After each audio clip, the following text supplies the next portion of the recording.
ঝিনাইদহের কোটচাঁদপুর উপজেলা জামাতে ইসলামীর রোকন বৈঠক অনুষ্ঠিত হয়েছে শুক্রবার উপজেলা মডেল মসজিদে সকাল ৭টার সময় উপজেলা আমির আজিজুর রহমান এর সভাপতিত্বে এই বৈঠক অনুষ্ঠিত হয়। অনুষ্ঠানে প্রধান অতিথি হিসেবে উপস্থিত ছিলেন ঝিনাইদহ জেলা আমির অধ্যাপক আলী আজম আবু বকর। এ সময় বিশেষ অতিথি হিসেবে উপস্থিত ছিলেন জেলা সহকারী সেক্রেটারি ও সাবেক মহেশপুর উপজেলা চেয়ারম্যান অধ্যক্ষ আব্দুল হাই। এছাড়াও উপস্থিত ছিলেন কোটচাঁদপুর থানা সেক্রেটারি শরীফুল ইসলাম, সাবেক উপজেলা চেয়ারম্যান মাওলানা তাজুল ইসলাম, উপজেলা নায়েবে আমির মাওলানা মতিয়ার রহমান খান, উপজেলা বায়তুল মাল সম্পাদক রেজাউল ইসলাম, উপজেলা সহকারী সেক্রেটারি মশিউর রহমান মাস্টার। এ সময় বক্তারা আল্লাহর উপর একনিষ্ঠ ঈমান আনতে হবে এবং নেক আমল করতে হবে, সাধারণ মানুষকে আল্লাহর বিধান পরিপূর্ণ মানতে দাওয়াত দিতে হবে বলে বক্তব্য তুলে ধরেন।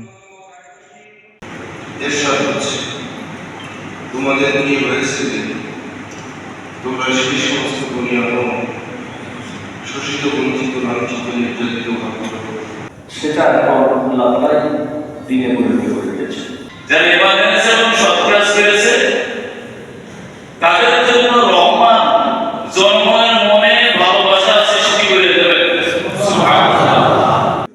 কোটচাঁদপুর থেকে রুকনুজ্জামান, ঝিনাইদহ কাগজ।